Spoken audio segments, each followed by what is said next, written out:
Bem-vindos. Acho que todos já entraram, né? Obrigada por se juntarem ao nosso seminário. Esse é o primeiro de uma série de seminários que é organizado pela Plataforma Popular, e hoje nós vamos ter português, inglês e espanhol com interpretação. Vocês têm que clicar embaixo da tela, no globo escrito interpretação, escolher a língua que você quer ouvir. Para ouvir só a voz do intérprete, clique silenciar o áudio geral da sala. Hoje é uma introdução para a questão da água. Nós vamos explicar o que é essa Conferência da Água e quais são as oportunidades e desafios para o movimento de justiça global em relação à água. Nós vamos ter introdução e depois vamos ter moderadores e perguntas e questões. Se você tiver uma pergunta, coloque na QIA, na caixinha do QIA que está aí embaixo da sua tela. Agora, o nosso primeiro palestrante, Pedro, que é da área de direitos humanos em relação à água e saneamento. Ele é um especialista em água, economia da água, e já publicou vários livros sobre isso, e recebeu muitos prêmios para o meio ambiente. E agora ele está na Fundação da Água. E vamos explicar o que é a Conferência de Água das Nações Unidas e por que ela é muito importante. Muito obrigada. Eu vou me expressar em espanhol, já que existe tradução. Muito bem, eu insisto sempre desde que conheci o evento.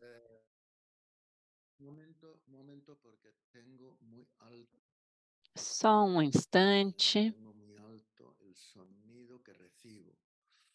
O relator pede um momento para regular o seu volume.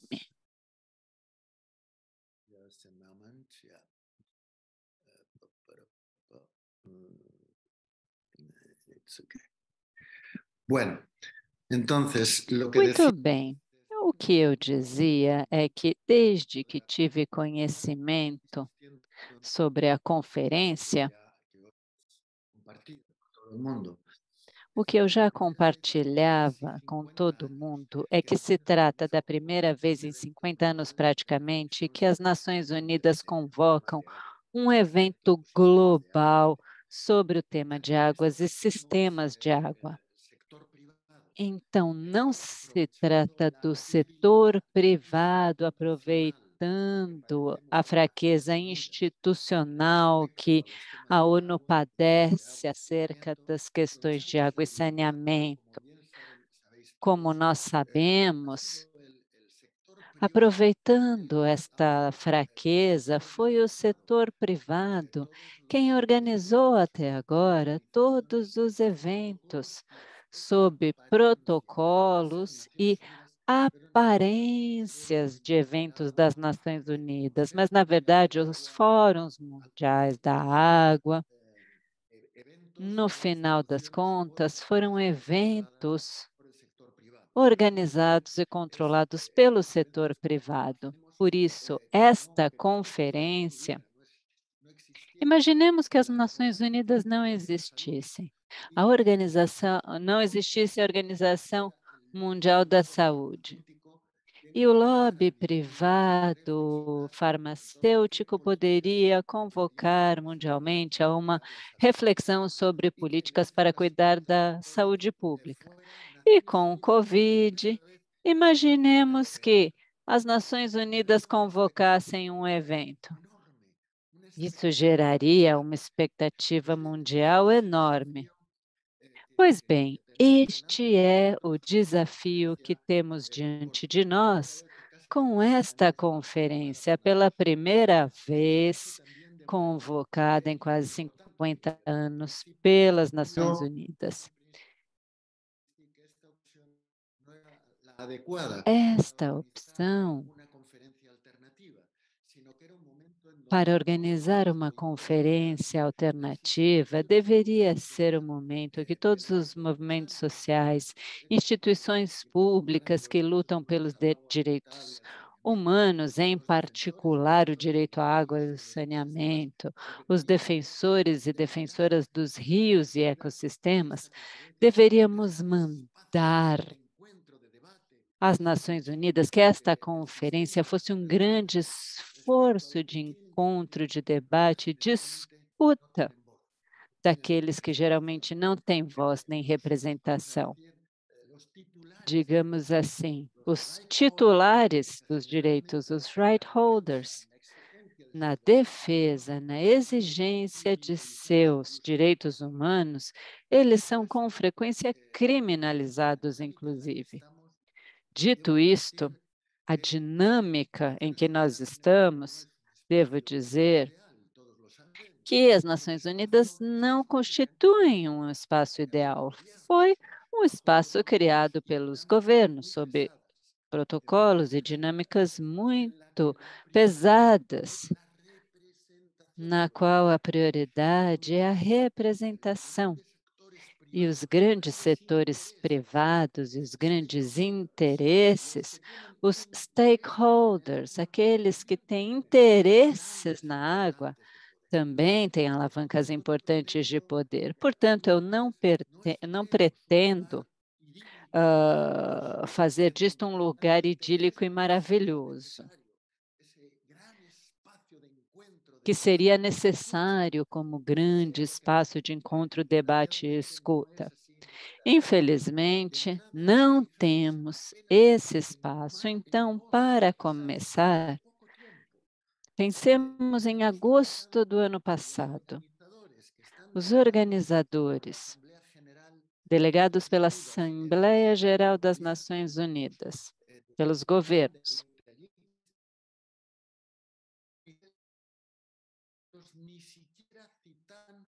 nem sequer citaram o termo direitos humanos, nem o termo povos indígenas. Era uma concepção de falar da água como um elemento importante, principalmente para a economia, para o desenvolvimento. E, a partir de que começamos a pressionar, a partir dos movimentos sociais, povos indígenas, e eu mesmo como relator, os próprios organizadores perceberam que precisavam mudar coisas e abrir espaço para os movimentos sociais. Eles começaram a ouvir falar de que, ainda que não fosse possível que o conjunto da conferência fosse presidida por um enfoque dos direitos humanos, deveriam abrir o espaço para os direitos humanos. E ainda é um espaço em negociação. As questões estão em grande medida decididas, mas acho que foi importante o Fórum Social da Água no mês de novembro, sob a presidência ou sob encomenda feita aos governos da Bolívia e da Espanha, o Fórum Social da Água que nós organizamos em Genebra, preparando a Conferência Mundial da Água. E foi importante porque nós conseguimos introduzir uma abordagem de direitos humanos e conseguimos fazer com que os organizadores de Nova York participassem do evento e percebessem o que queríamos dizer com a prioridade da água como direito humano. A água e o saneamento. Com isso, quero dizer a vocês que será importante no que resta do tempo de organização, nós estamos tentando, junto com povos indígenas que têm uma boa posição, a relatoria também e outros movimentos, fundamentalmente ONGs, que possuem prática e capacidade de pressão, para que todos juntos busquemos abrir o máximo de espaço possível, tanto na plenária oficial como nos eventos especiais e nos eventos paralelos também. Mas quero insistir, e é o fundamental que eu queria dizer, será mais importante ainda fazer a própria agenda dos movimentos sociais. Não é minha função, como relator, dizer o que os movimentos sociais devem fazer, mas eu insisto num ponto. Dentro das Nações Unidas, existe um protocolo, uma mensagem já formada, na qual a ONU fala do diálogo com os stakeholders. Eu já aprendi com os povos indígenas, quando estamos reunidos e há representantes indígenas e estão fazendo esse diálogo com os stakeholders, os indígenas levantam a mão e perguntam: desculpem, senhores organizadores, nós estamos convidados? E na mesa, então, perguntam: quem são vocês? Bom, nós somos os representantes do povo indígena, seja lá o que for. Claro que sim, vocês são stakeholders, estão convidados. Aí eles dizem: não, não, senhor, não somos stakeholders, somos right holders e pedimos que nos respondam: estamos convidados, sim ou não? Eu acho que quebrar com o mito do stakeholder é importante, porque em espanhol ou em português há uma mensagem muito esclarecedora, né? Quando falamos de stakeholders, estamos falando de partes interessadas na água, interesses na água. Então, setores que têm interesses que podem ser legítimos ou não tanto sobre a água. Mas, no final, o problema é com quem as Nações Unidas dialogam. Dialogam com os stakeholders que têm dinheiro e capacidade de fazer atos de lobby em Genebra e em Nova York, que têm dinheiro para viajar para essas cidades tão caras. Então, quando eu pergunto nas Nações Unidas, vocês têm facilidade para conversar com o lobby privado? Ou têm dificuldades para falar com os stakeholders do lobby hidroelétrico? Vocês têm problemas para falar com o lobby que representa os interesses do agronegócio internacional? Eles dizem: não, não há nenhum problema. Eles estão sempre conosco, tem um lobby permanente instalado na ONU. E quando eu pergunto: vocês têm dificuldade de conversar com aquedutos comunitários na América Latina de pessoas empobrecidas? Eles respondem: não, com eles nós não temos relação. Essa é a falha, a grande brecha. Precisamos estabelecer o diálogo com os defensores e defensoras da água, em sua qualidade de titulares da água, right holders. Por isso, quero dizer a vocês, é muito importante que esta conferência, no que nós possamos visibilizar, que nós demandemos um espaço de diálogo conjunto e de colaboração no sistema das Nações Unidas, com os right holders, os defensores e defensoras da água, os water defenders, e abrir espaço para essa nomenclatura. Eu estou animando nessa direção, pensando numa estratégia dos movimentos para que eles possam, de forma autônoma, fazer com que esta conferência das Nações Unidas seja uma caixa de ressonância das demandas, das necessidades desses right holders e water defenders. Então, devemos buscar isso, abrir espaço oficial na conferência, mas também ter uma estratégia, uma agenda específica dos movimentos sociais mais visível possível para demandar e exigir esse espaço de diálogo, esse compromisso de uma agenda de diálogo e trabalho entre o sistema das Nações Unidas e os defensores e defensoras da água em sua qualidade de titulares de direitos. Obrigada.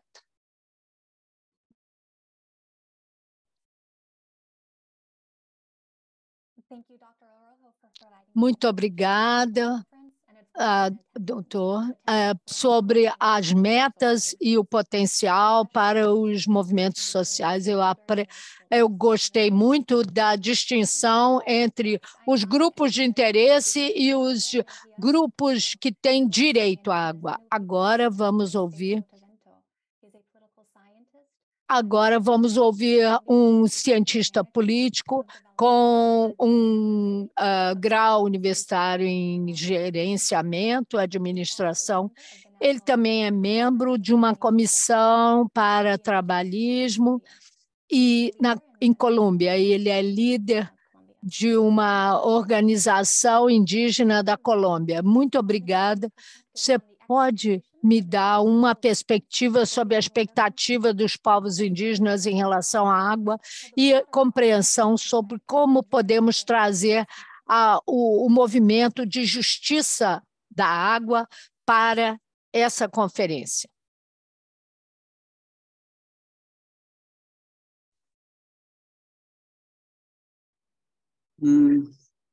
Buenos días. Muito bom dia e muito obrigado por este convite.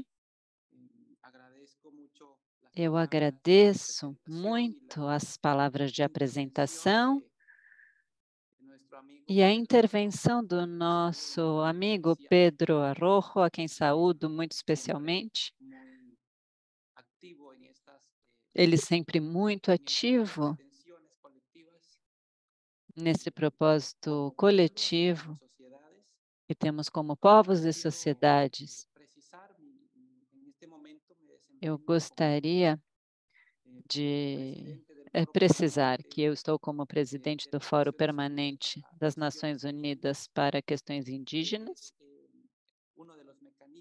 que é um dos mecanismos especiais que existem no momento no sistema das Nações Unidas, e nossa tarefa é assessorar e recomendar aos governos e agências da ONU a forma de implementar adequadamente os direitos dos povos indígenas no mundo todo. Para entender do que os povos indígenas estão falando, eu gostaria de utilizar uma forma pedagógica neste momento, para que possamos entender do que falamos. Em primeiro lugar, dizer que todas as sociedades no mundo têm uma forma de pensamento específica. E a sociedade que hoje consideramos ocidental, que possui uma origem histórica concreta na conjugação de um mito de origem, no qual, segundo o mito de origem, o homem foi criado à imagem e semelhança de um ser supremo, Deus, e que este ser supremo outorgou aos seres humanos o direito de administrar e cuidar e aproveitar a natureza. Esse é o mito de origem.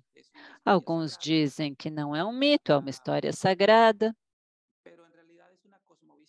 mas, na verdade, trata-se de uma cosmovisão que foi sendo imposta de diferentes formas, com sangue e fogo através das religiões no mundo todo, e terminou se transformando na base central do mercado e do capitalismo. Mas, na verdade, é uma cosmovisão. Como existem milhares de cosmovisões entre os povos existentes no mundo, tanto indígenas quanto outros povos, que possuem suas próprias cosmovisões. E essas cosmovisões são as que estabelecem os sistemas de valores sobre os quais nós nos relacionamos com a natureza e com os demais seres humanos. Esclarecido isto, podemos decidir que para a maioria dos povos indígenas, essa criação do mundo não foi feita por um ser abstrato. Para a maioria dos povos indígenas, a origem do mundo foi dada por algo tangível, material, concreto, por exemplo, a água, ou uma montanha, ou o próprio mar, os rios, uma planta. Então, a origem do mundo não está dada na abstração, e sim no concreto e cotidiano. Em segundo lugar, para a maioria dos povos indígenas, a natureza não é um objeto ou recurso de propriedade dos seres humanos. Sim, pelo contrário, a natureza é quem tem direitos e define a ordem e os valores. E os seres humanos fazem parte dessa dinâmica da natureza. Ou seja, há uma compreensão holística na qual a Mãe Terra ou a água é o centro das necessidades e é quem tem direitos. E os seres humanos dependem dela. É uma cosmovisão diferente. É uma cosmovisão na qual a água, neste caso, não é um recurso, nem um direito dos humanos, mas sim, os seres humanos são uma consequência. Ou seja, a água é a mãe. A água tem um sentido prático, mas também tem um sentido e um valor espiritual. Então, esta discussão é muito mais profunda do que a discussão entre o mercado da água e os direitos humanos e os bens e serviços gerados pelo acesso à água. É muito mais profundo. Mas contribuir à discussão sobre os direitos humanos é importante, e os povos indígenas estão dispostos a contribuir nessa discussão, sem esquecer de que para os povos indígenas a água não é um recurso, não é apenas um direito humano, é uma fonte de vida, e isso é diferente.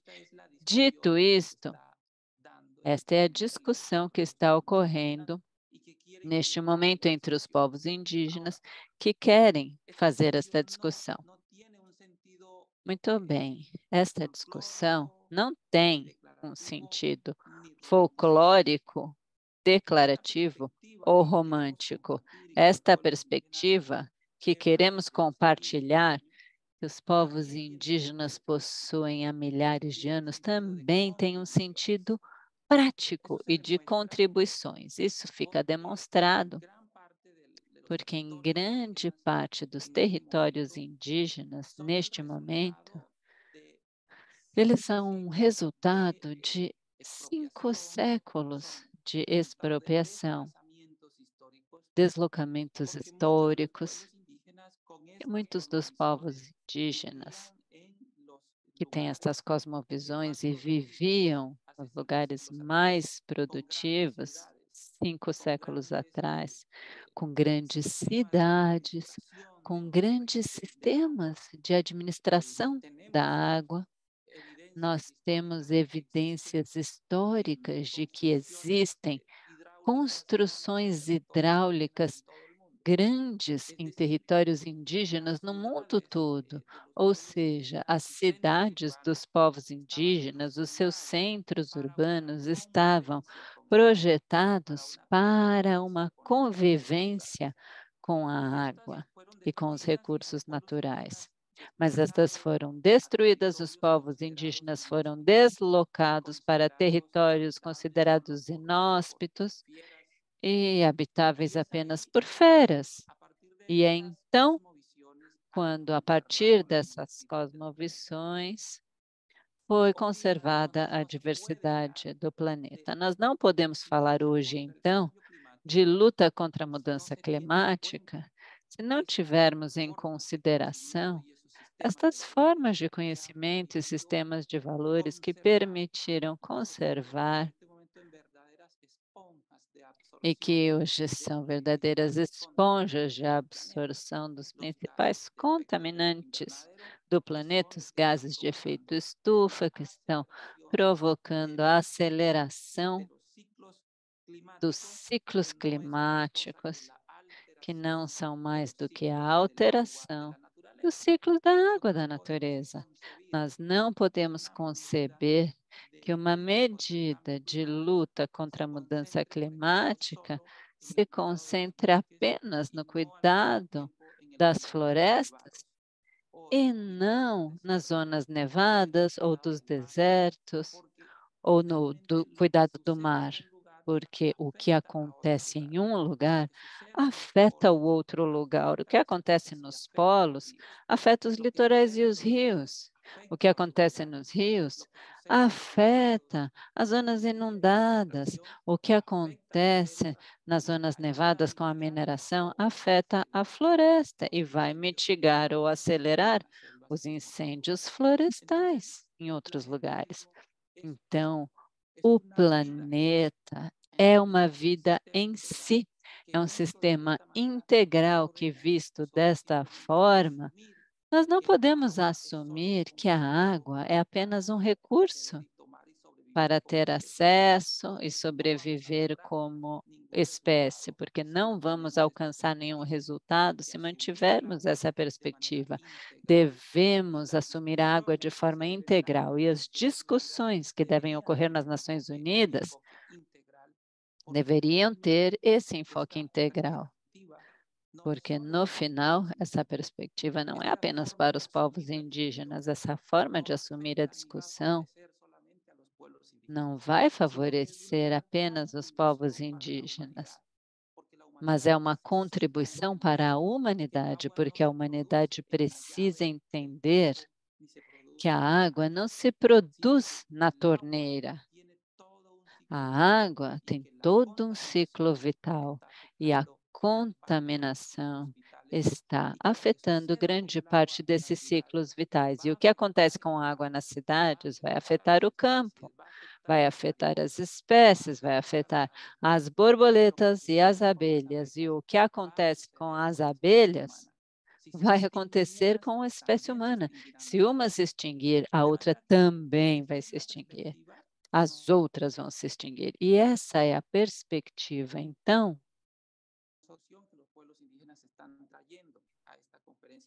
que os povos indígenas estão trazendo como contribuição, estão convidando a sociedade a compartilhar e fazer um bloco comum para incidir sobre os governos, porque não se trata apenas de uma política de administração de um recurso, mas fundamentalmente de uma medida para ajudar no controle das consequências da própria ação humana sobre o planeta.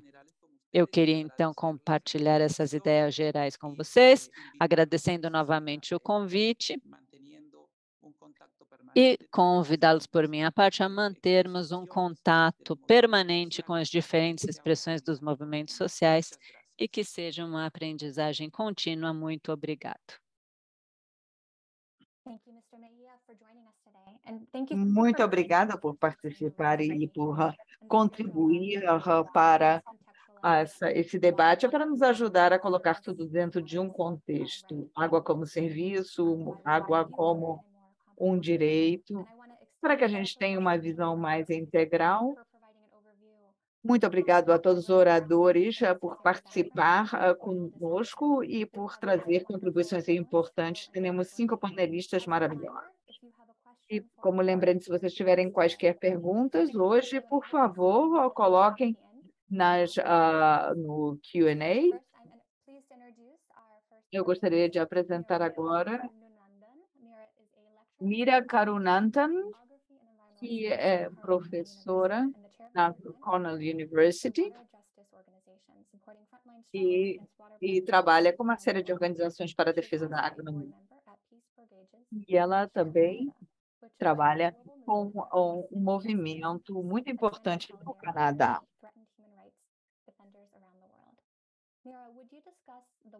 Meera, você poderia, então, discutir a relação do movimento pela defesa da água e também ela também vai poder falar sobre a participação pública e ajudar ao público a compreender que o fórum foi lançado em janeiro. Muito obrigada a todos. Eu acho que realmente foi uma apresentação maravilhosa. Vou tentar ser o mais resumida possível para dar oportunidade para os outros panelistas participarem. Então, esse movimento, e principalmente a questão da água, é que a água realmente é uma luta local, diferentemente da mudança climática ou a questão dos efeitos de estufa sejam questões internacionais. A água, no entanto, tem muito a ver com o que está acontecendo atualmente.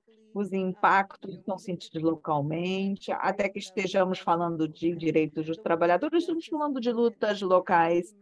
E esse movimento que nós criamos há mais de 20 anos atrás, ou que é o movimento de justiça da água, enfim, uma série de lutas que já tem ocorrido durante muitas décadas, mas um pouco mais de 20 anos atrás, quando os grupos localmente estavam lutando contra a privatização, víamos algumas lutas locais no mundo inteiro, e depois se criaram diálogos entre diferentes grupos e começamos a construir um movimento internacional. E o objetivo, na época, era poder ter essas reuniões internacionais, esses fóruns internacionais, para poder discutir as políticas da água, e todas as organizações locais começaram a trabalhar a nível nacional e começaram a perceber que nós precisávamos compreender o que estava acontecendo globalmente e precisávamos analisar a maneira como as corporações começavam a influenciar os nossos governos com relação às políticas da água, e isso realmente afetava o movimento. Nós nos transformamos num movimento global, principalmente com reuniões locais. Começou com um Fórum Internacional da Água e depois passamos para outras espécies, mas o que começou como um protesto contra esses fóruns começou a evoluir para se transformar em outra coisa. Começamos a trabalhar com fóruns alternativos, que eram muito significativos, muito produtivos, e que nos ajudavam a desenvolver as nossas próprias estratégias para poder replicar vitórias, para que pudesse haver um aprendizado comum e ações em comum. Então, esse Fórum da Água Alternativa, eventualmente, algumas décadas depois, se transformou nesse fórum que já não é mais alternativo e que deveríamos pensar em sendo marginais, mas que realmente nós representamos as vozes das pessoas que sofrem os impactos. Por isso que se chama The People's Water Forum. Nós acabamos de lançar um site, vocês deveriam dar uma olhada. Por favor, vejam, nós nós nos organizamos para poder participar da ONU. O que nós fizemos? Inicialmente, nós começamos as nossas metas internacionais, as nossas campanhas internacionais. A nossa primeira campanha internacional foi fazer com que a água fosse reconhecida como um direito humano pela ONU, e realmente essa foi uma vitória de movimentos sociais que têm lutado por isso durante muitos e muitos anos. E em 2010, então, a ONU começou a reconhecer formalmente o direito humano à água e ao saneamento. E o Dario já falou a respeito das cosmovisões hoje. E seguramente também nós estamos lidando atualmente com uma cosmovisão do capitalismo que está dominando todas as nossas vidas e estão realmente influenciando nossas relações com a água, mas também poderíamos dizer que os direitos humanos também está nessa cosmovisão e foi uma ferramenta muito importante nas nossas lutas contra as privatizações, contra a poluição da água, como a perda do controle local, enfim, mas ao mesmo tempo as nossas cosmovisões coletivamente são muito mais abrangentes e os direitos humanos, porque os direitos humanos lidam com coisas como acesso à água. Isso fica dentro de um arcabouço bastante limitado e nossas lutas têm se centrado no controle da água e desenvolvimento de sistemas para uma relação mais democrática e de processo decisório mais democrático a respeito da água. Então, nós temos uma visão muito mais abrangente que não é encapsulada dessa forma. No entanto, foi muito importante para nós poder lutar por esse espaço na ONU, porque, como Pedro disse, que até com esse espaço limitado e a legislação internacional, os direitos humanos, nós vimos como o Banco Mundial e como as condições que estão impostos realmente são vinculantes, mas os direitos humanos são menos vinculantes. E agora, com esse processo do SDG, o que tem acontecido é que o Banco Mundial e também as instituições financeiras internacionais, e não apenas corporações, na realidade, as instituições financeiras internacionais têm dominado muito mais esse processo em relação ao acesso universal. De certa maneira, nós convergimos as lutas, mas o que eu gostaria de dizer nesse momento é que nós temos um poder a nível internacional, nossa capacidade a nível internacional, por muitas razões que foram mencionadas pelo Pedro,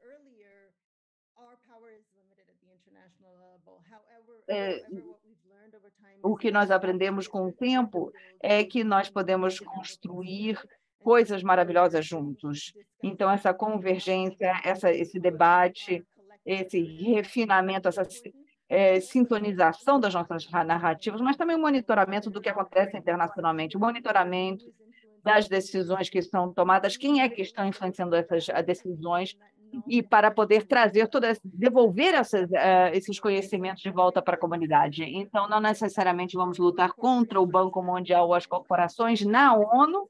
Eu diria que isso também é verdade também para a Conferência da Água, muito embora tenha sido muito decepcionante, ou seja, no final das contas, temos essa mesma cosmovisão, essa mesma ideologia da Conferência da ONU, mas o que nós aprendemos, nós vamos trazer de volta para as nossas comunidades e nós vamos também continuar a utilizar também as nossas equipes coletivas para podermos lutar contra as corporações e também essas instituições financeiras internacionais nas nossas próprias comunidades, onde nós temos muito mais poder. Muito obrigada. Obrigada por essa visão geral sobre as mudanças nesse movimento de defesa da água. Agora vou apresentar a Marcela Oliveira, que trabalha em Cochabamba, no Blue Planet Project, e defende a justiça da água. Ela está no comitê organizador das Américas. Marcela, você pode nos dar uma visão geral da ação coletiva da defesa de justiça da água e como as pessoas podem participar nessas ações? Por favor.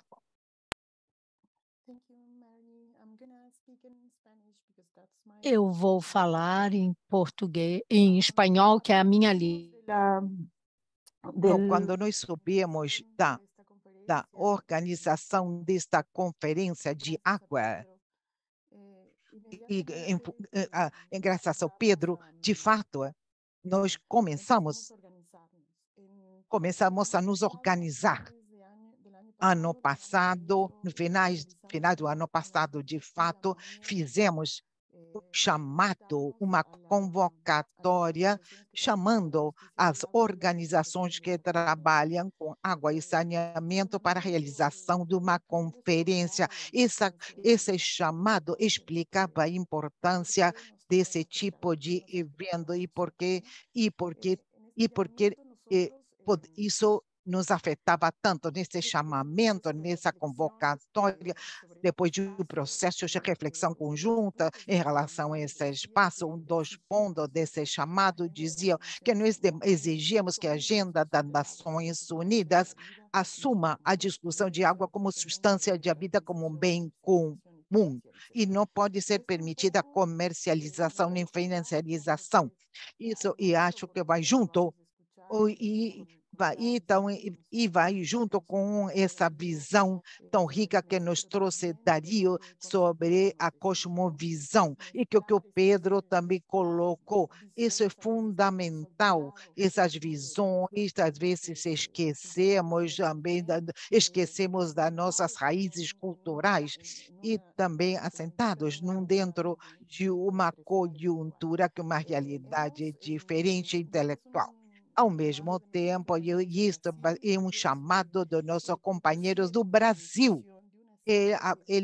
Eles fizeram uma proposta de organizar uma sequência de eventos para criar um impulso, um momento para chegar às conferências de Nações Unidas. Os companheiros do Brasil de Ondas, particularmente como Observatório de Água e Saneamento brasileiro, que foi criado depois também de foros alternativos de águas, companheiros de Ondas falaram: vamos nos organizar, vamos falar sobre o que está acontecendo e para retomar essa discussão, para que não fique nas mãos de alguns poucos esse poder, para que seja socializado entre os movimentos que trabalham com a água.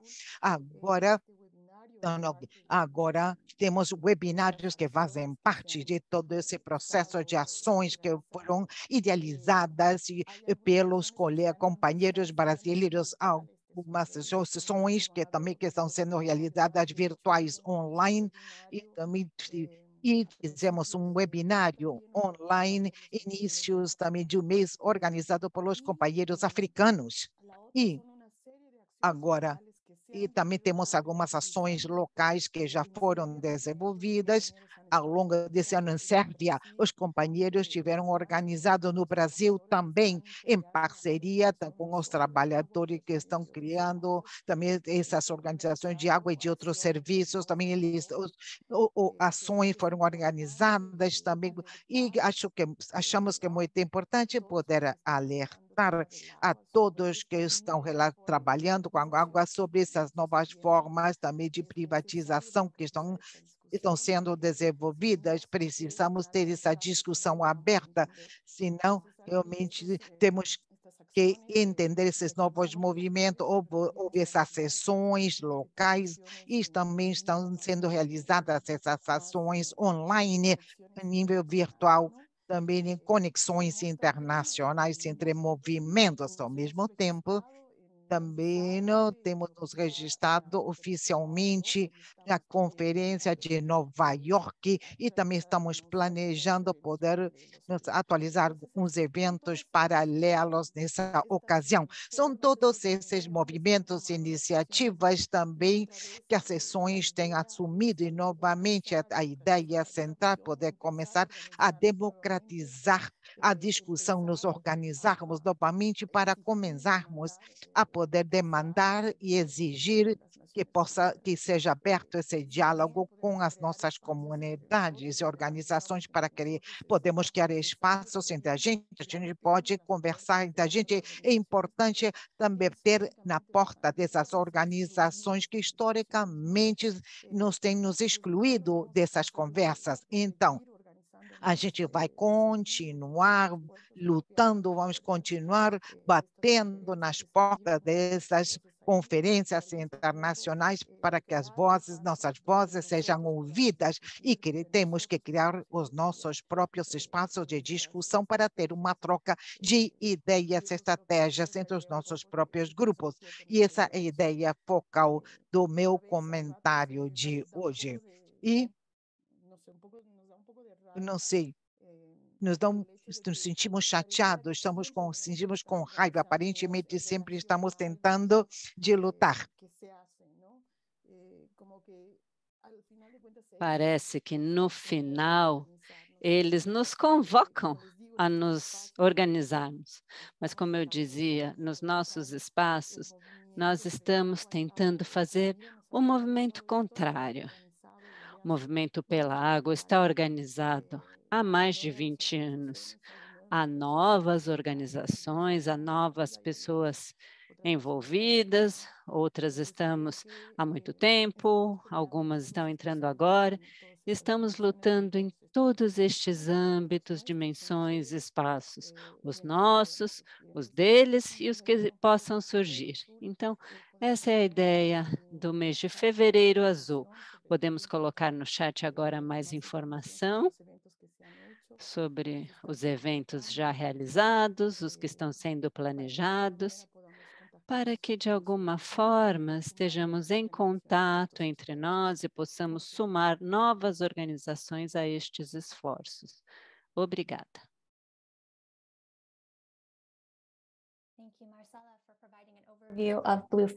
Obrigado por nos dar uma visão do Fevereiro Azul, a democratização para a conferência.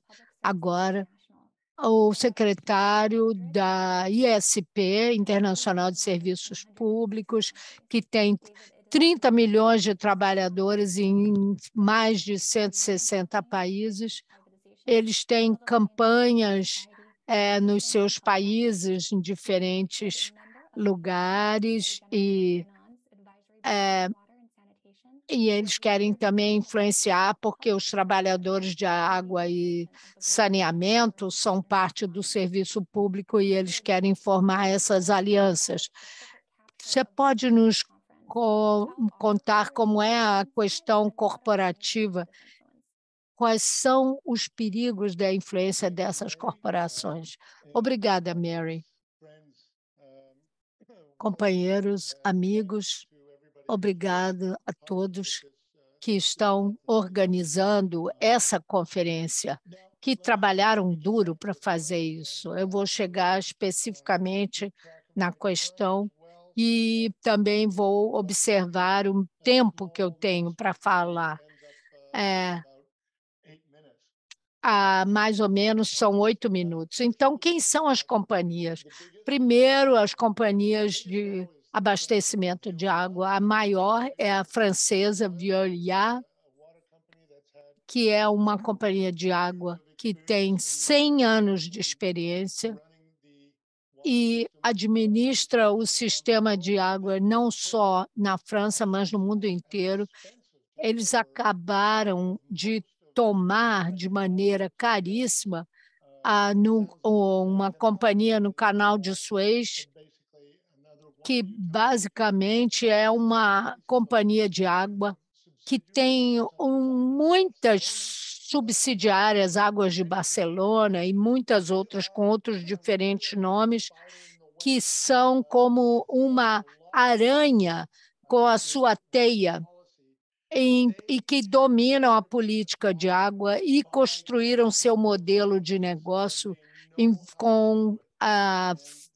com conversas com vários governos. Eles têm muita experiência, sabem fazer isso, influenciam os governos, e antigamente eles entregavam dinheiro aos governos como forma de corrupção e suborno, e conseguiram entrar em uma série de sistemas das Nações Unidas, influenciando muitos governos, como o governo francês, e próximos de também muitos governos de cidades. Essas companhias que são não estão aumentando, não estão ameaçando, mas há uma companhia chamada AGEA no Brasil, eles tiram, e também estão nas Filipinas, eles fazem abastecimento de água e saneamento no mundo, e tem um grupo de lobby chamado Aquafé, que é pequeno, mas faz muito barulho, e que tem muitas conexões com várias entidades governamentais. Aquafé, ela quer principalmente deslegitimizar as nossas várias lutas. Muitos desses grupos de lobby já foram mencionados. A Aquafé é baseada em Marseille, na França, e apoiada pelas duas principais companhias francesas, mas também pelo Banco Mundial e cada vez mais por outros atores, alguns, porque o Conselho Mundial de Água tentou um fórum mundial que já foi mencionado aqui, no qual tentaram dominar os parâmetros políticos globais de água e saneamento. Então, não vamos esquecer do saneamento, que é imensamente importante, muito caro, que tem que dar serviços para as populações. Mas você também tem, Mary, alguns outros atores, eu não sei qual o tamanho deles nessa conferência, mas temos alguns abastecedores públicos que têm Mekoró, de Israel, que está vendendo sua especialização sobre conservação de água. Mas temos que compreender que Mekoró também tem o acesso à água para as comunidades palestinas, que torna impossível a essas comunidades sobreviverem. Na Coreia e Singapura, são companhias públicas com dinheiro público e administração pública e controle, mas uma vez que saem das suas fronteiras, perdem isso. Cada vez mais eles tentam comprar essas companhias. Há uma em Uganda que está tentando fazer isso com pouco sucesso. E agora, como vocês devem saber, nossos colegas a hedge funds e capital privado, como a BlackRock e uma série de outros companhias financeiras que não têm nada a ver com água, mas compram as companhias de água no Chile, no Reino Unido, no Brasil. E, infelizmente, no movimento sindical, a gente vê muitos fundos de pensão e de aposentadoria que usam esse capital dos trabalhadores para participar desses projetos. Mas as companhias de água que lidam com construção, engenharia, abastecimento, também com água e saneamento, recebem ameaças por causa das crises climáticas. Eles sabem, alguns dos que sabem isso são os holandeses. Os holandeses têm uma capacidade de 1000 anos de lidar com o oceano, de fazer aquelas reservatórios de água para a água não entrar, enfim, eles têm toda uma especialização e o governo deles está atuando como um vendedor ou como agente de vendedor de água e achamos que nem vamos ver tudo que eles fazem, porque eles fazem uma rede por trás de portas fechadas e possivelmente em eventos públicos, onde eles não falam muito, mas eles podem servir uísque e boas comidas, e está claro que o governo holandês está muito envolvido com essas companhias e seus mecanismos internacionais, com a estrutura dos cooperantes e doadores. Mas eu diria, ao concluir, que o maior impacto do setor privado aconteceu em 2013, 14, 15, que levou ao design de um desenvolvimento sustentável, número 6, que a influência corporativa muito pesada que disse para a ONU e tem dito para governos nacionais que não há dinheiro suficiente para fazer esse abastecimento de água, energia, educação. Temos que trazer dinheiro privado, temos que ter financiamentos mistos, privado e público. Então, o principal ator corporativo seria aquela mistura que diz: nós não temos dinheiro suficiente, mas é estranho porque o meio da água, o meio de quem lida com água, nunca fala sobre justiça e nem fala sobre direitos. Então, temos que colocar isso sobre a mesa. Muito obrigada.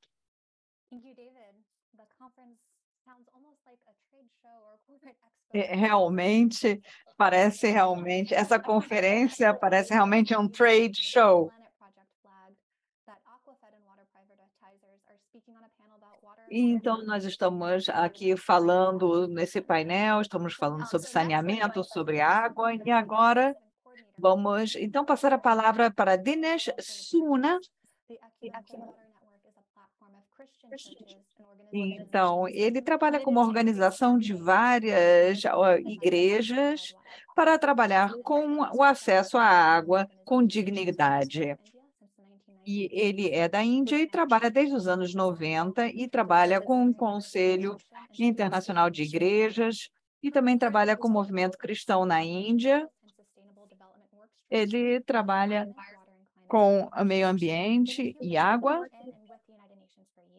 E ele tem trabalhado com as Nações Unidas durante muitos anos, com muitas preocupações com relação às corporações e a relação também com o movimento de justiça do acesso à água. Mas o porquê das Nações Unidas continuam sendo um parceiro importante?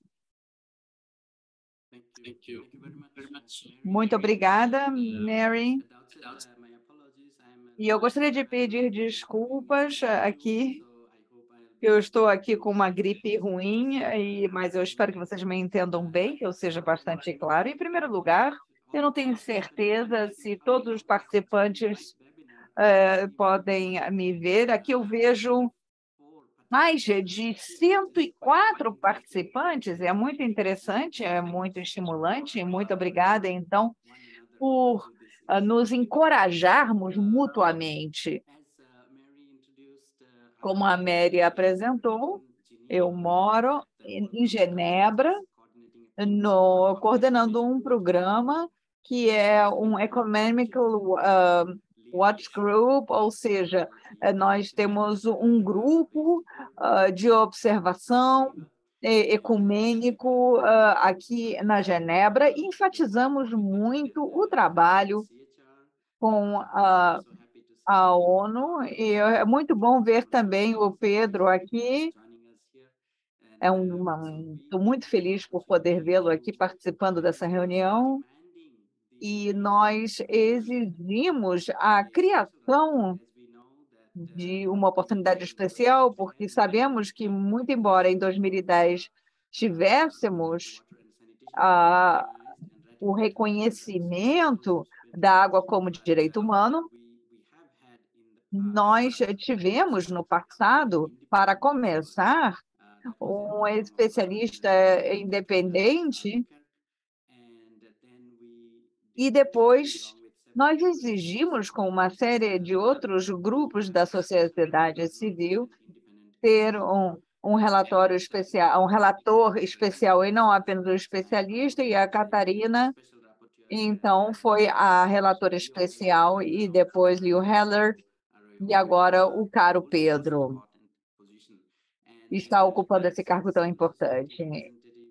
E como representante da comunidade, da sociedade civil, nós podemos participar e contribuir. Vocês devem ter lido aqui as boas práticas, e nós fomos capazes de mobilizar contribuições de vez em quando que podem responder a uma série de apelos enviados pelo escritório do relator especial. Uma coisa que eu gostaria de enfatizar aqui nessa reunião é que muitos outros oradores já disseram isso, é que, infelizmente, nós não atualmente temos um mecanismo intergovernamental da ONU para poder lidar com as questões relacionadas à justiça do acesso à água.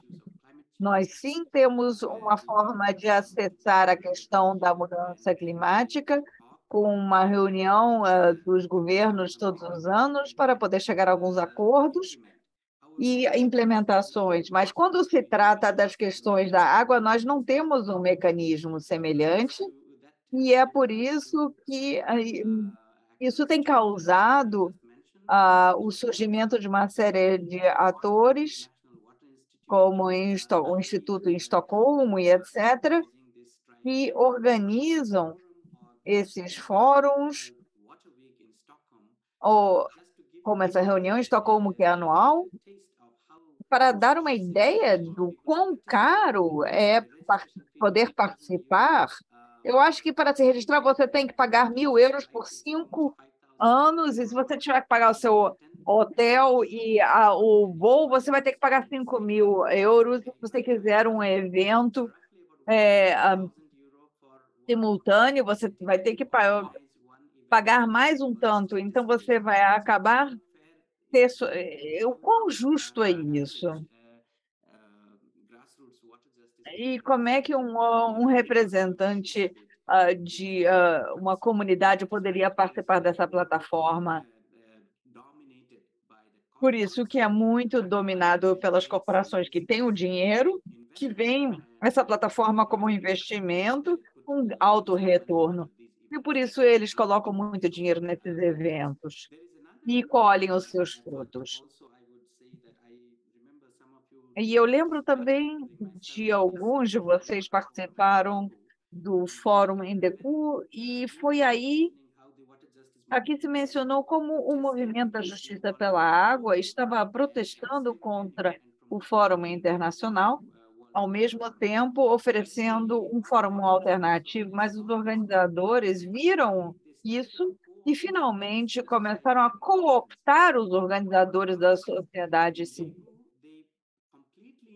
E eles conseguiram criar um local totalmente diferente na Coreia do Sul, e pagaram para a participação de vários participantes da sociedade civil. Essa foi uma operação de cooptação para demonstrar que estávamos em uma situação de equilíbrio. E vimos também esse efeito da borboleta.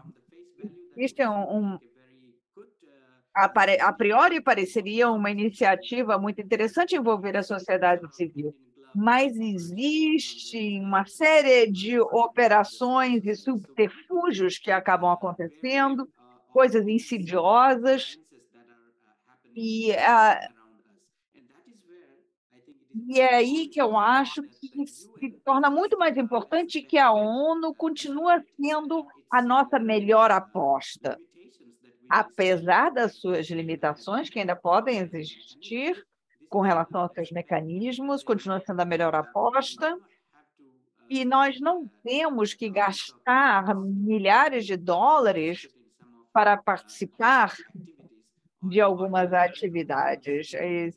O Pedro estava dando um exemplo. Se a gente pedisse farmacêuticas, das vacinas, para defender qual seria a política pública de saúde, qual seria o destino das pessoas. E a ONU não teria um mecanismo intergovernamental para poder lidar com a questão da justiça da água. O Conselho e outros organismos continuariam a realmente saquear as tais oportunidades. E também vi uma coalição muito interessante que acontece entre o clima e a água. Na COP27, eu fui ao Egito e havia um dia dedicado especialmente à água, e o presidente da ONU, ele nem mencionou que essa era a COP27, era a COP da água, porque o Egito tem essa questão da água, mas tem uma série de mecanismos da ONU que estão incluindo a água. E depois, quase de tantos anos, teremos a primeira conferência sobre a água de grande magnitude, e é uma grande oportunidade para poder nos mobilizarmos, para nos reunirmos, para poder trabalhar pela justiça da água para todos. E estou seguro que, como foi mencionado aqui, ainda que muitos processos ainda não estejam ao alcance da sociedade civil, nós temos que continuar tentando. Muito obrigado, porque já acabou meu tempo. Muito obrigado. Eu espero que você se sinta melhor logo, e muito obrigado por falar a respeito desses mecanismos, e também o fato de que existem brechas que são utilizadas pelas corporações para cooptar a sociedade civil, os participantes e diferentes organizações. Então, vamos ver que solução poderia ser criada para esse espaço da ONU. Vou passar, então, a palavra para a próxima oradora. E realmente foi muito importante no processo francês, Anne Lestrade, que participou de toda a luta pela água em Paris e trabalhou muito com a questão da sustentabilidade democrática.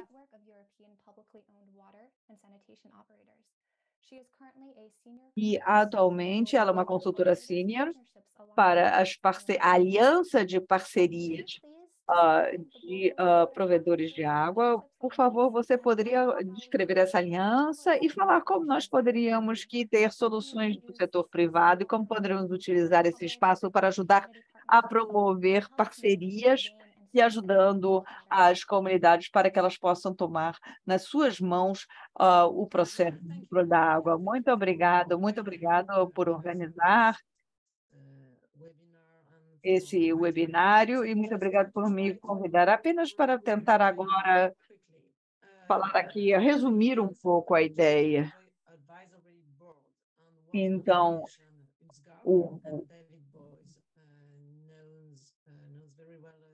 nós sabemos muito bem, já conhecemos toda a história relacionada à ONU,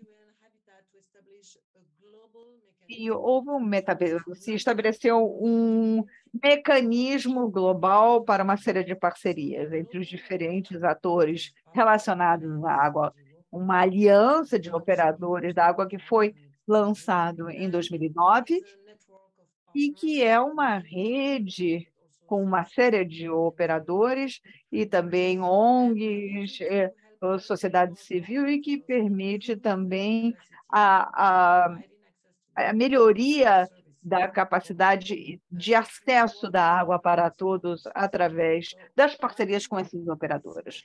Então, como é que isso funciona esse trabalho? Em primeiro lugar, como anteriormente, é baseado na solidariedade, existe uma parceria e que não deve ser utilizada para propósitos comerciais. A principal meta é poder compartilhar nossas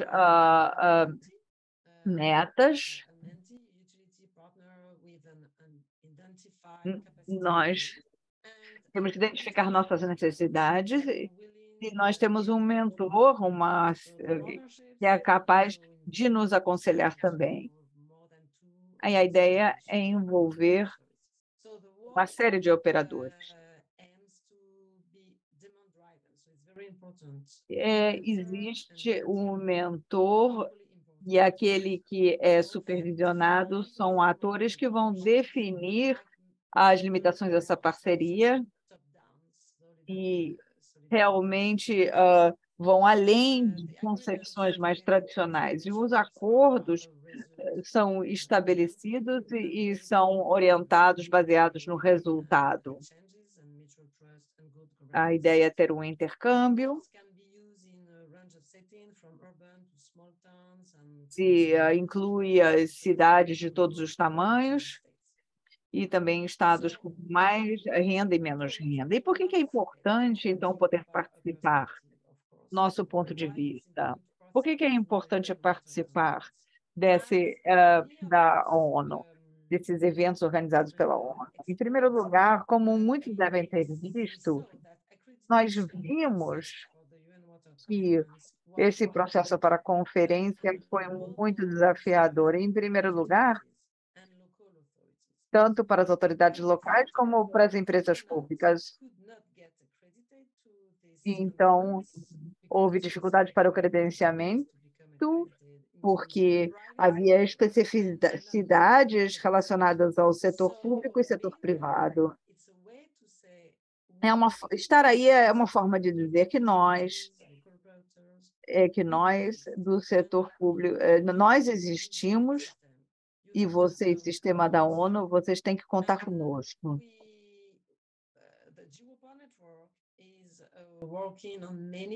E a ideia é trabalhar com uma série de eventos especiais e uma série de iniciativas, e estamos no sentido muito mobilizados, e as nossas principais metas são mostrar as nossas melhores práticas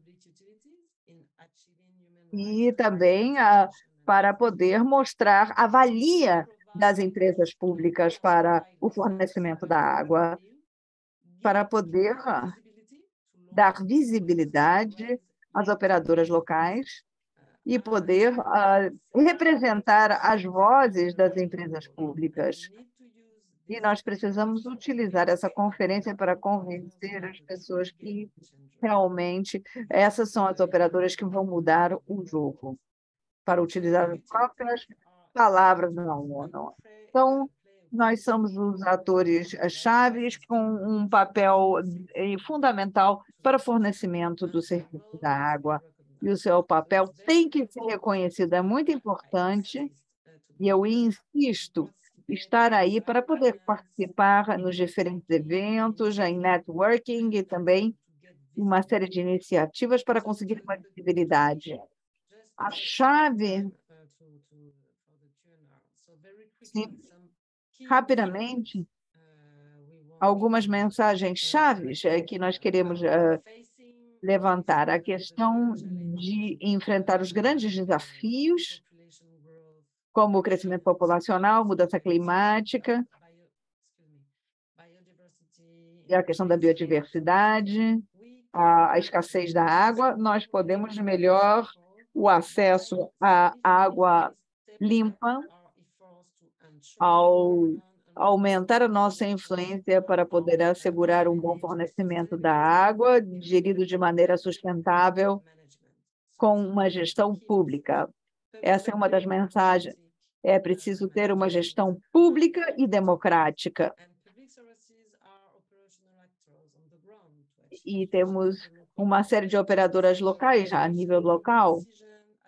Então, há uma participação a nível internacional para lidar com as mudanças da água, baseado também no fato de que grande parte dos recursos, das habilidades que são necessárias de gestões sólidas são ferramentas extremamente úteis. E temos uma capacidade muito importante para trabalhar a nível local. E, por último, as empresas públicas não são suficientes, existe uma necessidade de uma escala maior, de um mecanismo para poder fortalecer também a sua capacidade institucional para fornecer serviços sustentáveis melhores,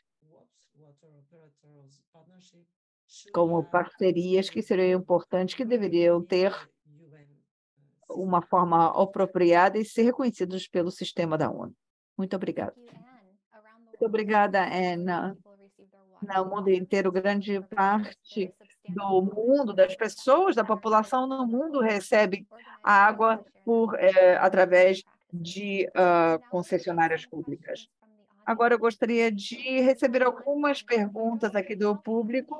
Pedro, como é que nós podemos assegurar que as organizações populares tenham o mesmo espaço que os representantes do setor privado? E aqui é do Observatório do Brasil.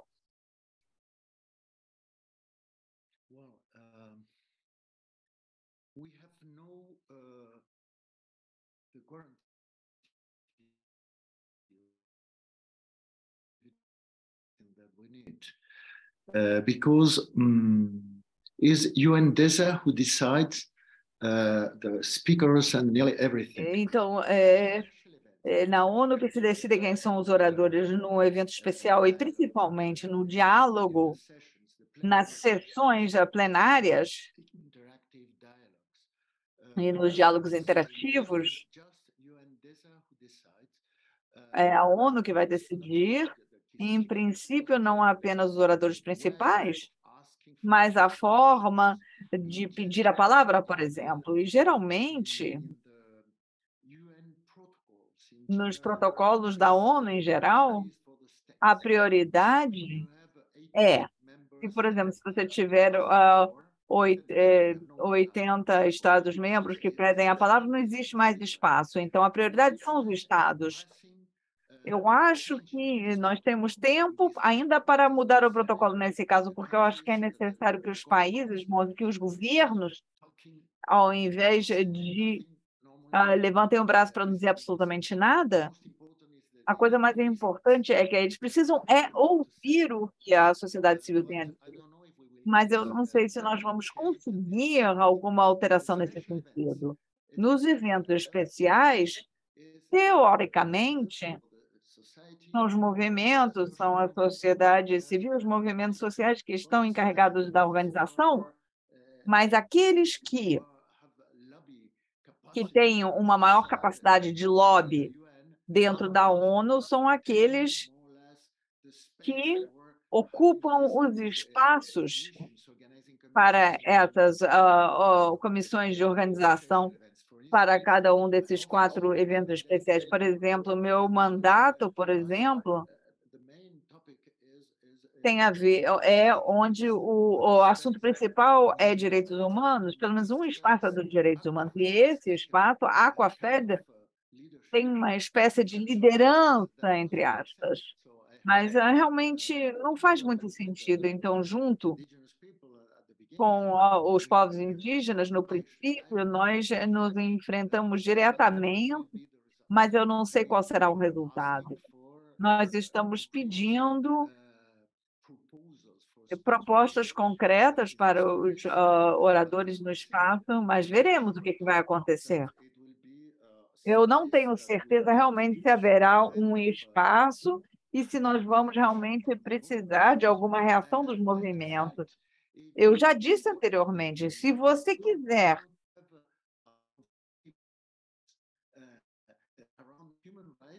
em torno de direitos humanos, os movimentos não serão a minha decisão, os movimentos não terão a minha decisão, será a minha ação. A mesma coisa com os movimentos organizando o trabalho alternativo para todos os dias. Nós temos o Fórum Global da Água e as pessoas não podem se apoiar no setor privado para falar sobre isso. É claro que não. Então, está falhando a internet dele. Então, a comissão organizadora especial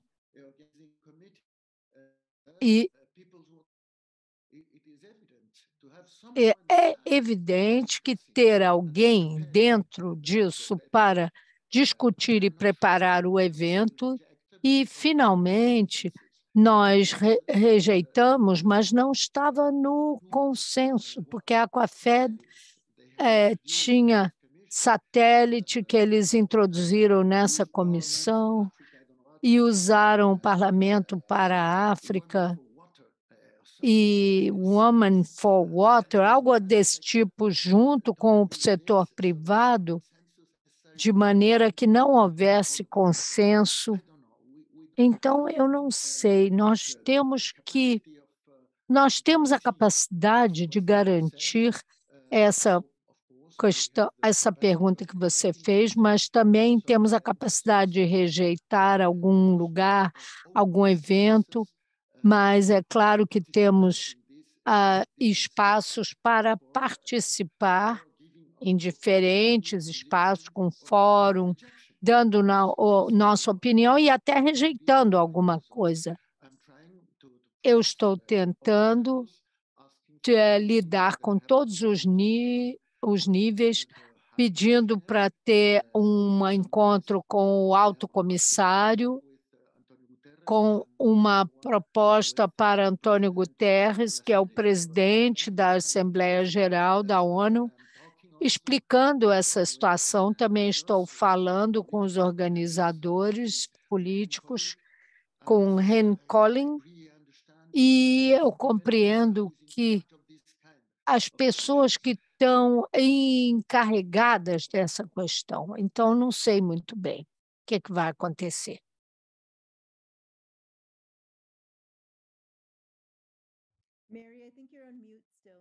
Mary, você... Obrigada, Pedro.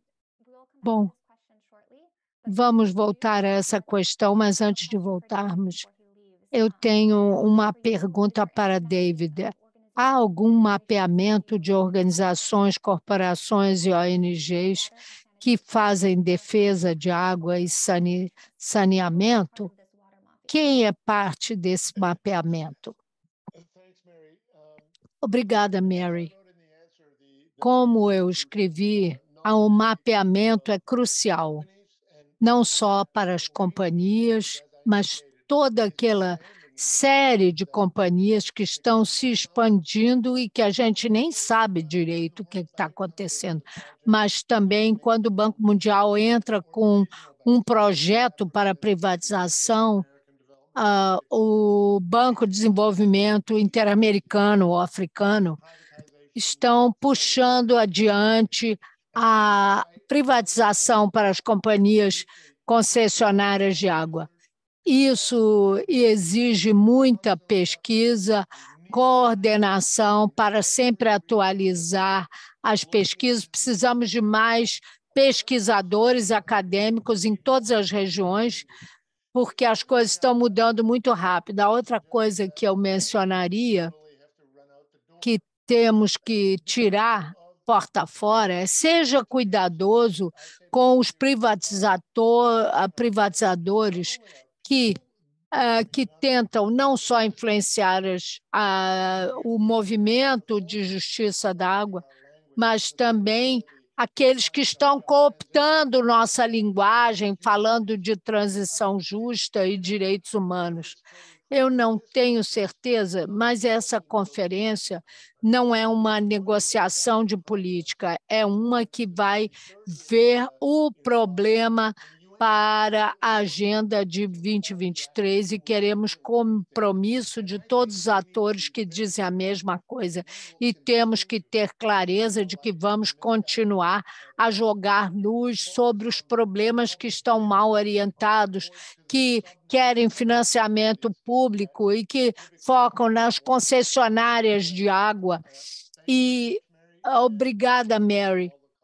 Obrigada a todos os companheiros e companheiras dessa reunião. Agora eu vou voltar àquela outra pergunta, porque eu acho que é o âmago dessa organização, desse encontro? Bom, agora eu vou passar isso para você, Mira. Bom, eu acho que duas das coisas mais importantes e oportunidades que tivemos historicamente com a ONU foi o movimento e alternativo, o Fórum Alternativo Pablo Feron, que foi a voz oficial para os governos, e ele se tornou um embaixador da ONU e começou o movimento de direitos humanos da água e saneamento. E o Pablo conseguiu puxar as coisas para frente e, inicialmente, fizemos o que pudemos no nosso espaço. Agora, com o Pedro, e antes do Pedro, tivemos dois relatores que vieram do movimento social e que trouxeram a voz do movimento social. Isso é tão importante, ter pessoas que falam do trabalho que a gente fez abrindo espaço.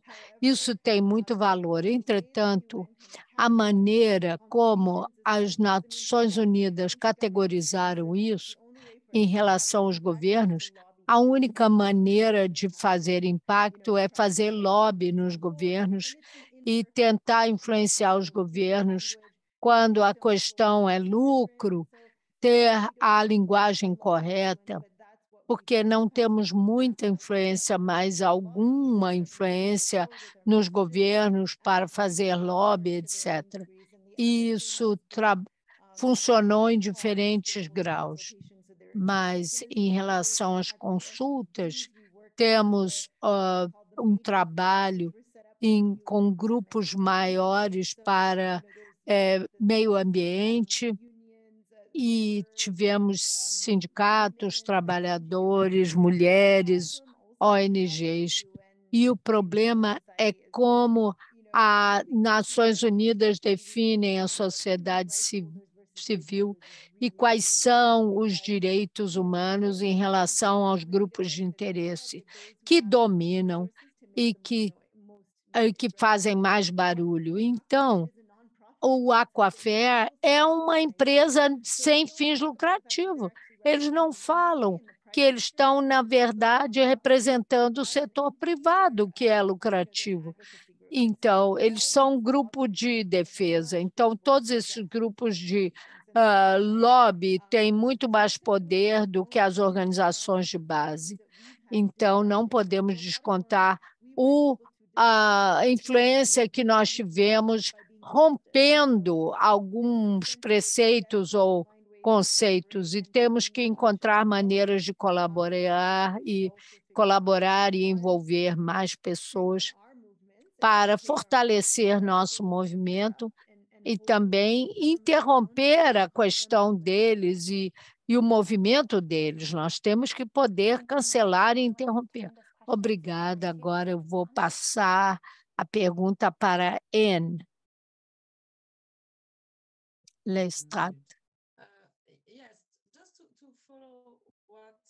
Só para continuar o que estavam dizendo e também responder à pergunta que foi feita.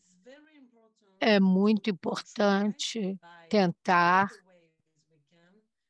de todas as maneiras, ter uma influência.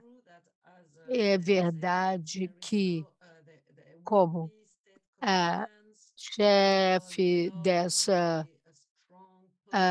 organização, temos que ter políticas fortes, compromisso, mas temos a ação, a agenda da água, que não é muito conhecida pela sociedade civil, as ONGs, etc. Mas é muito importante, é aberta para qualquer um, e mesmo que você não tenha crédito ou acreditação para isso, você pode se registrar um compromisso, uma iniciativa, um projeto qualquer coisa nessa agenda da água. E sei como a gente tende a deixar isso preso enquanto não resolvemos outras coisas.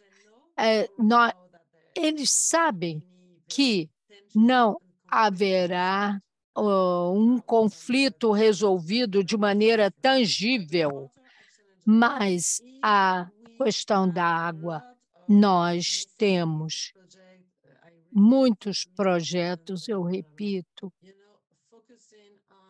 enfocados em direitos humanos à água e uma administração democrática, participação democrática, e com isso não vamos fazer uma revolução, mas poderemos ter uma influência. Então, acho que precisamos usar e falar mais em nossa agenda. Muito obrigada. E agora quero lembrar a todos que temos uma pergunta. Se vocês quiserem fazer uma pergunta, usem aqui a caixinha do Q e A. Agora. Sim, uma questão que creio é importante. Em geral, Uma questão que considero importante. De modo geral, esta grande coalizão representada pelo People's Water Forum e, por sorte, muito entusiasta, está centrada em todos os movimentos que rejeitam os processos e estratégias de privatização e financeirização da água e do serviço de água e saneamento. Parece-me estratégico fazer uma aliança com os movimentos da perspectiva ecologista ou dos povos indígenas que reivindicam fazer as pazes com a natureza, reivindicam a luta por recuperar o bom estado sistêmico da natureza. As estratégias de privatização com as quais nós costumamos discutir precisaria ter uma atividade prévia de discussão através das funções públicas do Estado. Por exemplo, o Estado financiou, com o dinheiro público, grandes obras hidráulicas, grandes represas, instalações hidráulicas, sob controle direto dos interesses privados.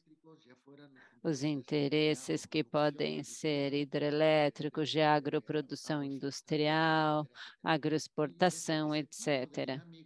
E esse tipo de dinâmica agressiva de dominação da natureza é uma forma de apropriação destrutiva que rompe, no final, o acesso à água potável.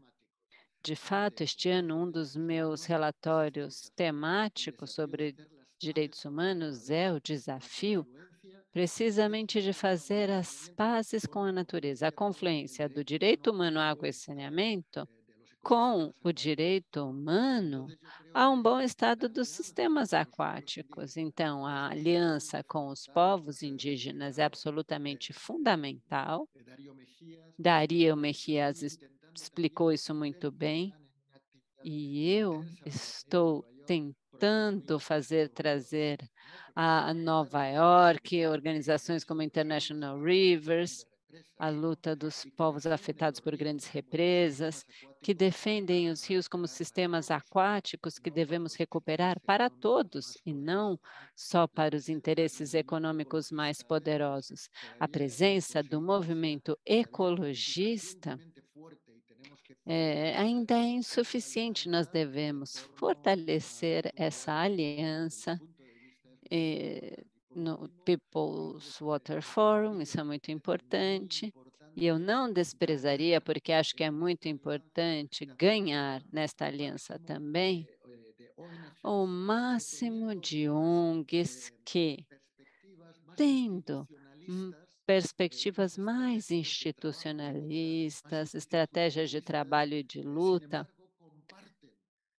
compartilham, no entanto, a luta fundamental contra a preponderância do interesse privado, que querem fazer da água um negócio. Então, eu acho que o People's Water Forum deve ser um polo de atração para fazer uma grande coalizão, impossível de ser isolada, com uma perspectiva de ter uma visibilidade grande nesta conferência, pensando no futuro perante as Nações Unidas. Obrigada. About how it is best to intervene. Vamos passar então para a Madalena e vamos ver como a Bolívia tem tratado essa questão e se preparado para a conferência. Nós temos aqui uma pergunta no chat box. Eu estou segura que o governo, não apenas o governo boliviano, mas também outros governos, vão estar trazendo uma perspectiva diferente. E eu acho que isso é extremamente importante. É muito importante mostrar e falar a respeito e nomear e mencionar essas diferentes perspectivas, mostrando que é possível, sim, pensar e ver essas coisas de uma forma diferente, que não seja essa visão mainstream que nos é empurrada dessa conferência através dessas grandes instituições. Eu acho que isso é muito importante, mas eu acho que os movimentos sociais e as organizações com as quais nós trabalhamos, também localmente, nos diferentes países, é importante também poder garantir que essas perspectivas e essas falas possam ser introduzidas nos nossos países, implementadas nos nossos países. Do contrário, serão apenas palavras vazias e não ajuda. Eu acredito que sim, nós precisamos desses diferentes pontos de vista, mas que nós também temos que garantir que localmente estejam fazendo, implementando o que estão defendendo. Do contrário, nós estamos trabalhando apenas com palavras vazias, sem ações. E, nesse momento, nós precisamos de ações. Muito obrigada, Marcela. Eu concordo totalmente. Chegou a hora de agir. Tem a outra pergunta aqui no chat com relação às concessões feitas em nome das negociações nas conferências internacionais. Será que se poderia responder isso? Com certeza. Eu acabei de escrever para a pessoa que fez essa pergunta. É uma questão importante. É claro que as negociações têm a ver, claro, sempre com concessões entre as partes. A minha preocupação é que eu tenho reiterado o fato de que, sim, nós temos essa conferência dessas partes para uma série de aspectos da mudança climática ou para os oceanos, enfim, nós não temos ainda uma que seja para a água, e é isso que eu tenho tentado enfatizar, é que se nós não temos um mecanismo deste tipo, seriam as corporações e as entidades que deveriam organizar, e eles acabam trabalhando com seus próprios termos, que é por isso que com todos esses, sem esse sistema e até esse sistema da ONU, pelo menos nós teríamos algum nível de participação e de confiança entre a sociedade civil e esses mecanismos da ONU. Seria melhor do que essas corporações privadas. Muito embora a conferência seja partido dessas partes, teria uma série de concessões, mas seria mais acessível do que o modus operandi que ocorre normalmente. Eu não sei se a ONU, a Conferência da ONU estaria pensando nesse sentido, mas somos nós que teremos que esperar e observar o resultado dessa conferência única. Muito obrigada. E talvez como uma pergunta final, alguém começou a fazer uma pergunta a respeito de como a sociedade civil está perdendo a fé e esperanças. Será que alguém poderia falar a respeito quais são as oportunidades e esperanças? Onde é que poderá se encontrar esperança nesses processos? Alguém gostaria de responder essa pergunta?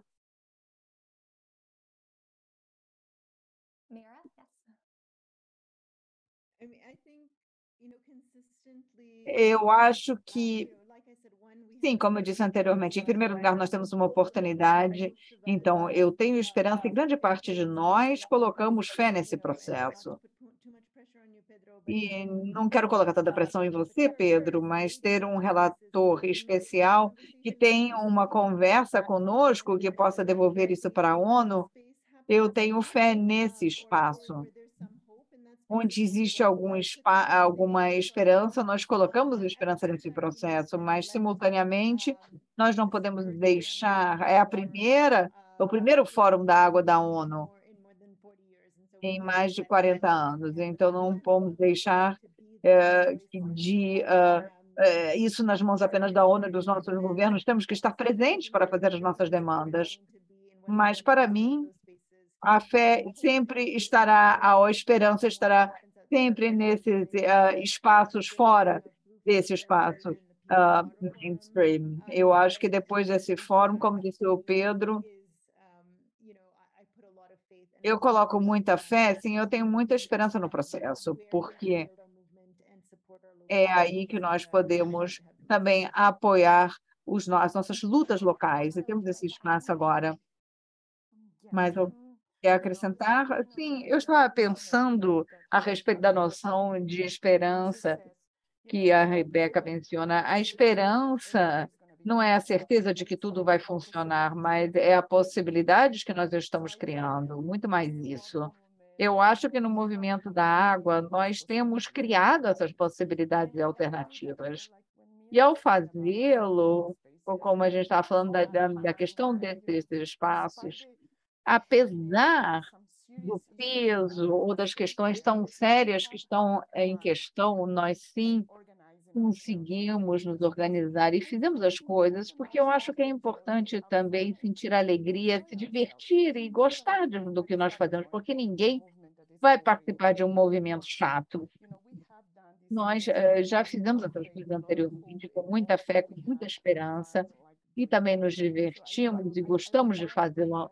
Eu acho que é importante recuperar essa noção de que, às vezes, nós esquecemos, porque as questões são muito sérias, e achamos que nós não podemos rir enquanto nos organizamos. Eu gostaria de trazer de volta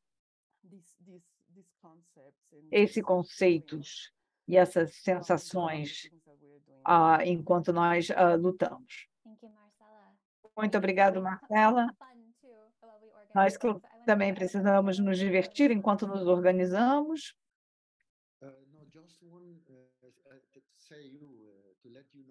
Apenas para que vocês saibam, parece que a Assembleia Geral poderia preparar para o final do ano uma resolução a respeito das questões a respeito da água e saneamento. Parece que seja possível. De qualquer maneira, eu acho que é extremamente importante o que a Marcela estava dizendo. Eu acho que nós precisamos falar com cada um dos países e com seus governos, porque, no final das contas, as Nações Unidas são constituídas pelos governos, então temos que fazer uma pressão sobre os nossos próprios governos e também com relações específicas com os governos que tenham uma abertura maior para o diálogo, para poder compartilhar nossas posições. E na América Latina tem uma série de países assim, a Espanha, a Alemanha e também outros países, sem dúvida. Então, para mim, é muito importante ter essa estratégia também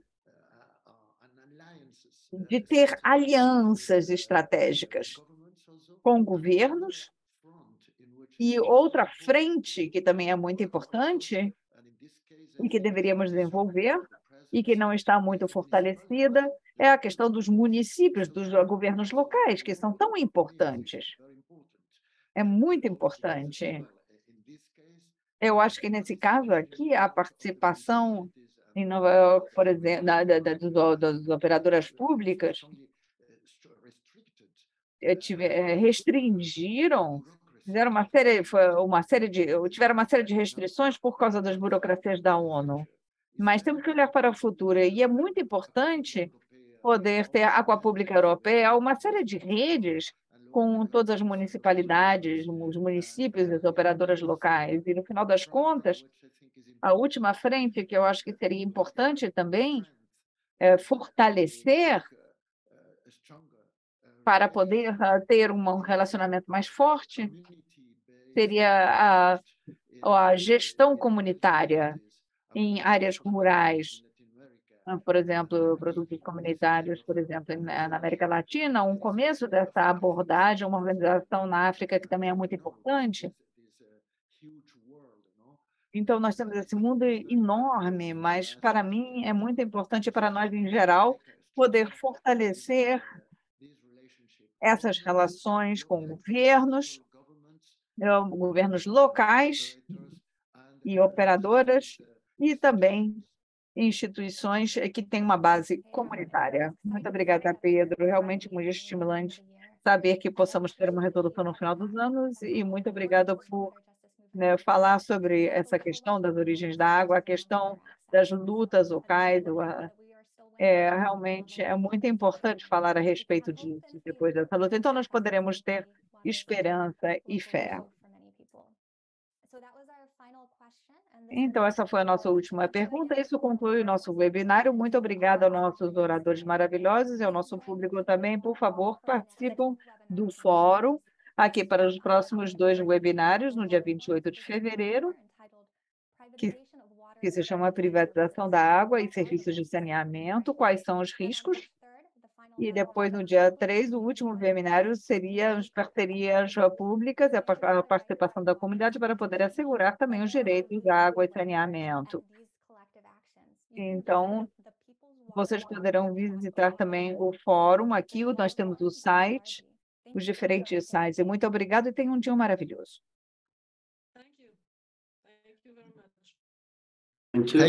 Thank you so much. So nice to meet you, at least through the screen. Thank you so much. Muito bom encontrar com vocês